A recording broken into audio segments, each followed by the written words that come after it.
Hello, I'm Guy, and this is Guy Robot.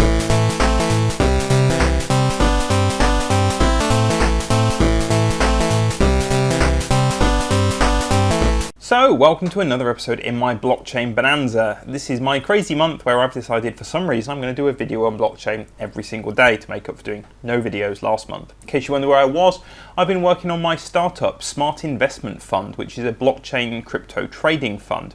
You can invest in it and find out more information at smartift.com. It's open now and will be taking investment until middle of September this year. Anyway, what are we covering today?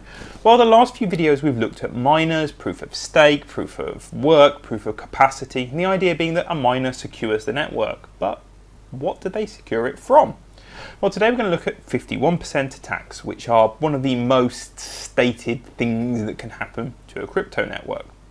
So, what's a miner securing it from? Ultimately, mining is to secure that each block follows on from the block before.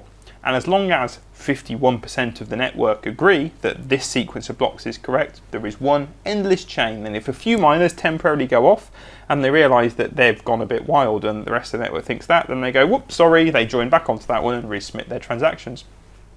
No biggie. But what's a 51% attack? Well, that's the idea that if one entity or one cooperating group of entities were to gain 51% of the network control, they could start causing havoc because they are then in control of that longest chain. They can't do anything, they can't just completely change and make up the rules, but what they can do is they can do a couple of things, transactions that manipulate that ledger. They can go back and reverse old transactions because they can then say that they've built this chain on top of those transactions that's completely valid. So let's say somehow an entity gets control of 51% of the network power and they don't like something that their competitors have done for spending, they can just obliterate that money. And they can prevent new transactions from happening. What they can't do is spend other people's money, so you can only stop transactions from having already happened or happening in the future. But that's still pretty bad because you could completely control what money was being spent on. Now, who's going to do this? Well, I don't know, but the fact is it's possible.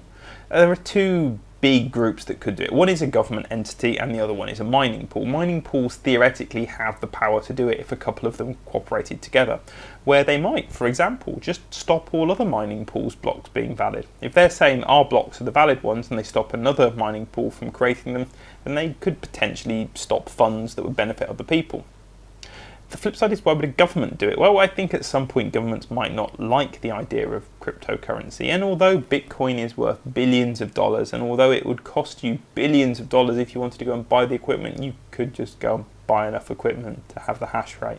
You know, there's quite a lot of Xeon CPUs, which they might not be GPUs or ASICs, but the amount that are under government control are quite giant, and they've also got supercomputers, and they've also got GPUs. And don't forget the fact that if you're China and you've got most of the world's mining facilities onshore, you could just go and possess all of the mining facilities. So it's a very real possibility. If a government want to stop a cryptocurrency working, they just take 51% control of it, and then some, and blocks don't get published anymore, and you've killed it.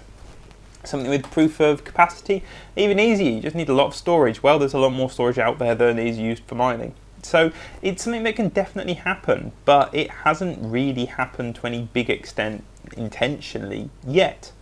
Well, not on a major coin, it definitely can happen though. So this is a major fundamental problem with crypto coins, but you'd need to come up with some other way of getting that consensus that required a much higher percentage, and there are other issues involved in doing that. So it's a trade-off.